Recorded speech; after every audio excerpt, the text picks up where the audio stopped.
hästi toimivad need organisatsioonid, kus inimesed on valitud eelkõige väärtuste põhiselt.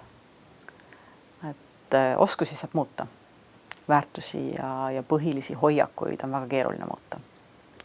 Ja kui inimeste valikus on selge nägemus sellest, milline on just selle inimese väärtusmaailm, mis meiega haakub meie tegevusega, siis väga paljud probleemid jäävad eos olemata. Teine teema on minu jaoks selline sisemise kultuuri küsimus, organisatsiooni sisemise kultuuri küsimus, et kas meil on selline ärategemise kultuur või meil on selline jutustamise kultuur või meil on selline mingisugune muud tüüpi selline, just väga suurtes organisatsioonides võib juhtuda seda, et igast konkreetsest inimesest sõltub nii vähe, et kui nad mitu kuud mitte midagi ei tee, siis otseselt ka midagi välja ei paista. Ja see on minu jaoks hästi kehv kultuur. Et hea kultuur on selline, kus igaüks teab oma rolli ja kus see nii-öelda mittetegemine ei ole üldse võimalus. Üks veel väga oluline osa, mis on mõlemi eelmisega seotud, on juhid. Ja minu jaoks see mõte, et juhid juhivad asjad juhtuma, kõlab väga võib-olla lihtsalt, aga minu jaoks on selles väga sügav mõte sees, et organisatsioon on oma juhi nägu. Iga ettevõte on oma juhi nägu. Ja kui juht ei juhi asju juhtuma, siis mitte midagi ei juhtugi. Ja ta võib olla valinud väga head inimesed ja need inimesed võivad olla täis tegutsemistahet, aga kui juht ei juhi asju juhtuma, siis ei juhtu mitte midagi. Ja juhist sõltub väga-väga-väga palju. Ja sõltub sellest, ja siin ma ei mõtle mitte seda, et te peaks mikrojuhtimise kaudu iga inimese tööd suunama. Pigem vastupidi, väga palju on täna neid ettevõtteid, kus võti on just vastupidi selles, et sa valid õiged inimesed ja annad nad vabaks. Aga sa pead neile suuna andma. Ja see on koht, kus paljud ettevõtted on hädas. Ja see on ka üks põhjus, miks investorid valivad oma neid investeeritavaid projekte paljuski juhi ja meeskonna kaudu. Et kui ma enne rääkisin sellest teadusprojektist, mis me eelmine aasta tegime, siis sealt tuli selline põnev väljund. Me uurisime juhte ja vahejuhte ja tippspetsialiste, et iga kolmas on kõhklev, selline vältiv otsustaja. Iga kolmas neist, keda me uurisime, mis oli suur valimi, üsna representatiivne, teaduse mõttes täiesti representatiivne Eesti ühiskonnast. Kui iga kolmas inimene on vältiv otsustaja, seda, et ta pigem lükkab edasi või ei tee otsust, siis tõenäoliselt on neid ju ka nende inimeste hulgas, kes on jõudnud juhtivatele kohtadele. Ja see on organisatsiooni hukk, kui mõni juht on vältiv otsustaja. Et võtmefunktsioonides, võtmepositsioonides on inimesed, kes suudavad oma igapäevase oma igapäevase tööga toime tulla ja ei vaja selleks kõrvalist abi liiga palju. Et loomulikult on oluline, koostöö on hästi oluline, et osakonnad omavahel konsulteerivad, aga ei tohiks olla seda, et mingi osakond ootab ainult juhtnööre ja teeb siis ainult täpselt selle järgi ja järgmise siis verstapostini, mis nagu öeldi, vaid et osakonnad oleksid võimalikult mobiilsed üksused kus on piisavalt kompetentsi ja otsustusjulgust, et võimalikult efektiivselt edasi minna ja õigel ajal kaasata teisi, küsida, suhelda, et ka osakondade vaheline suhtlus on nagu ülioluline ja et millised on ühe osakonna ootused teisele, mida üks arvab, et teine teisele pakub ja mida teine tegelikult sellele pakub, et selline maatriks, et läbi ettevõtte, mis me siin paar aastat tegime, kus kõik osakonnad turniiri vormis suhtlesid teiste osakonnadega ja ühed rääkisid, et mis mina arvan, et ma sulle sinu osakonnale pakun ja teine ütles, et kuidas tema seda näeb, et mis ta tegelikult nagu pakud ja sealt tuli väga huvitavaid selliseid detaile välja ja läbi mille tegelikult siis saadi teada, et mida tegelikult oodatakse, et see, mida sa pakud teisele osakonnale, see info selles vormis tegelikult ei sobi talle üldse ja soovitakse seda hoopis teistmoodi ja siis tehti vastavad korrektuurid ja see parandas suhtlust oluliselt ja et kui nüüd tagasi küsimuse juurde, et kas on hästi organiseeritud või mis on hästi organiseeritud, siis ma arvangi, et selline mobiilsus ehk siis nii-öelda, mida vähem on ülevalt poolt vaja sekkuda, seda efektiivsem ja seda paremini toimub, et kui on ettevõte, kus nagu ülevalt poolt tulevad ainult korraldused ja kõik osakonnad ja siis vahelülide juhid ootavad ainult korraldusi ja ei julge ise ühtegi otsust vastu võtta, et see on kindlasti ebaefektiivne ja intellektuaali raiskamine.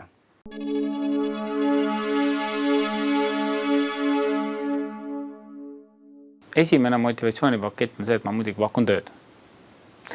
Et kui inimesel on olemas töö, ta saab oma palga, siis tegelikult see on tegelikult juba päris hea motivaator, et raha on meil kõigil vaja. Siis teine motivaator on kindlasti see, et see töökeskkond on hea, sõbralik, turvaline. Mitte, et seda oleks võimalik hullult pingutades saavutada, aga ma olen püüdnud vältida kõike, mis seda lõhuks. Et ka näiteks seda, et kui on kaalumisel mõne töötaja tööle võtmine, siis ma alati mõtlen, et kuidas ta asetub kollektiivi. Ja ma pean tunnistama, et meil on ka aegade jooksul osad inimesed olnud, kes ei ole kollektiivi sulandunud ja keda nii-öelda kollektiiv heidab enda keskelt välja. Ma ei ole isegi pidanud neid vallandama, aga nad on ise ära läinud. Ja põhjus on just olnud selles, et ta ei ole suutnud sinna kollektiivi piisavalt hästi sulanduda. Meie motiveerime ikkagi sellega, et ma arvan, et kui me küsiksin täna, et miks need inimesed on ettevõttes, siis ma arvan, et töötasu ja see pool on pigem nagu selline hügieenifaktor, et see peab olema paigas, ehk et sa ei saagi häid spetsialiste endale lubada, kui sul ei ole töötasu hea. Mis meie inimesi motiveerib, on see, et sul on võimalus teha midagi, näha selle tegevuse tulemusi ja võimalus ka eksida. Ehk et inimene saab tõesti tegevusvabaduse teatud raamides loomulikult, aga siiski ühel spetsialistil meie organisatsioonis on üsna suur võimalus nii-öelda oma tööd ise kujundada. Ja kui ma vaatan, siis see on olnud üks põhiline motivatsioon, miks need inimesed on tulnud ja jäänud meiega. Minu kogemus on, et inimesi motiveerib kõige paremini, kui nad saavad teha, neil on tegevusvabadus, neil on eesmärk, mida nad peavad saavutama, müügimeestel siis uusi kliente, ostujuhtidel saada võimalikult häid tingimusi toodete ostudeks, tootmisdirektoril eesmärk võimalikult efektiivselt tooted valmistada, toota ja kui neil on selleks vabad käed, siis see motiveerib inimesi võib-olla kõige paremini. See on olulisem kui see, et kui ma nüüd selle kõik hästi ära tegin, et mis ma nüüd nagu lisaks saan. Et see on nagu ka hea, aga ainult sellega kedagi käimas hoida pikalt on raske, kui sa ütled, et kui töö on nagu kõik jama, midagi ma teha ei saa, kõik kogu aeg kontrollitakse, tegevusvabadust ei ole, ühtegi otsust ma ise vastu võtta ei taha. Juhtkond samas ei ole muga aega kohtuda, aga palk on hea ja nagu makstakse boonuseid korralikult, et sedasi väga pikalt ei motiveeri kedagi. Pigem see tegevusvabadus on see, mis inimesi motiveerib. Motivatsioonis on minu nägemuses 3 peamist komponenti. Üks neist on areng, inimese enda areng ja selle võimalus. Üks neist on autonoomia, teatav selline vabadus või vajadus selle järgi, et ma saan ise määrata, ise valida. Ja 3. ja võib-olla minu meelest kõige olulisem on tähendus. Et sellel, mis me teeme, on meie jaoks mingi tähendus. Ja tähendusloome on juhi üks olulisi rolle. Et esiteks tähendus ettevõttele kui tervikuna, mingisugune suund, mingi suurem eesmärk, mingisugune suurem, kõrgem visioon. Ja sealt selle tähenduse tõlkimine igapäevategevustesse. Et see, et ma täna teen seda konkreetset asja siin, sellel on tähendus, mis seondub selle meie suure kauge eesmärgiga ja selle tähendusega. Et inimestel ei kaob igasugune motivatsioon, kui asjadel ei ole seda nii-öelda intrinsic value või seda seesmist väärtust või siis tähendust. My business is a slightly unusual business because we are a business of we call ourselves entrepreneurial investment managers. So we are sort of in a sense, we're almost, our business is about managing other businesses in a sense. And so I have a huge need to attract and hopefully motivate and keep people who are very talented in sort of understanding and in a sense managing the sort of businesses they're involved in. We were involved in many different sorts of businesses, but this is a sort of a common denominator. So these people have to manage their own areas, their own businesses. To attract this quality of person, we try to introduce an element of entrepreneurial remuneration. So people tend to get a share of the profits that they generate, just like an entrepreneur would get a share of the profits that his company generates. So we're trying to build an entity where a very large number of the people working in the sort of in my core company feel that they are entrepreneurially challenged and motivated. Motiveerin põhiliselt 3 asjaga. Pean tunnistama, et algusrahaga motiveerimine üldse ei ole võimalik, startup-indus eriti. See ei ole realistlik. Tähendab, saad motiveerida ideega, loodavate võimalustega, saavutusvajaduse nii-öelda poolega ja samuti optsioonidega. Kui on tegu mingisuguse muu variandiga juba nii-öelda loodud äriga, siis põhiliselt seal on ikkagi, ma ei tea, mina nagu sellesse ei usu, et sa suudad lõpmatusin maksta. Ma olen ise olnud kõrgepalgaline juht, tippjuht. Ja ma võin täiesti kinnitada teoreetikute väidet, et umbes esimene aasta tundub, et palk on väga hea.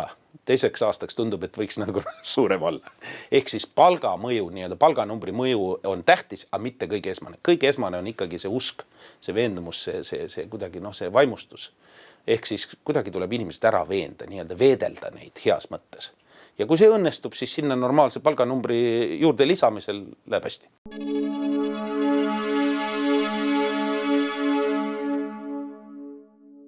Palk ei ole motivaator, palk on demotivaatorite kõrvaldaja, aga ta ei motiveeri iseenesest.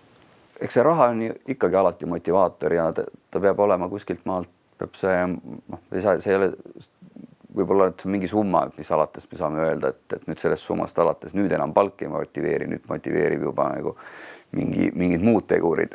Et loomulikult see hügieeni tasand, see kõige alumine vajadus, see peab olema, et kui sa iga päev mõtled sellest, et kuidas ma selle liisingu makstud saan, kuidas ma pangalaenu saan makstud, siis ja see segab, et siis loomulikult on nagu keeruline motiveerida ainult huvitava tööga.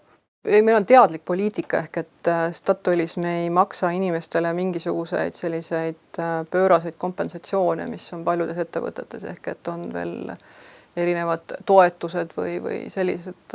Meil on põhimõtteliselt inimene saab töötasu ja saab tulemustasu. Ja ma arvan, et sellised muud hüved, mis sinna juurde tulevad, on pigem sellised kas siis töö eripärast tulenevad või siis ikkagi nagu sotsiaalsest kuuluvusest tulenevad ehk, et inimesed saavad teha midagi koos.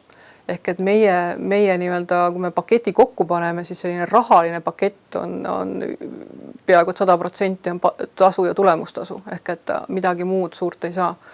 Aga kui me räägime just sellest, et mis see töö inimese jaoks tähendab, siis seal on loomulikult see, et kui palju ma ise saan mõjutada oma tööd ja see on inimestel isegi teinekord olulisem.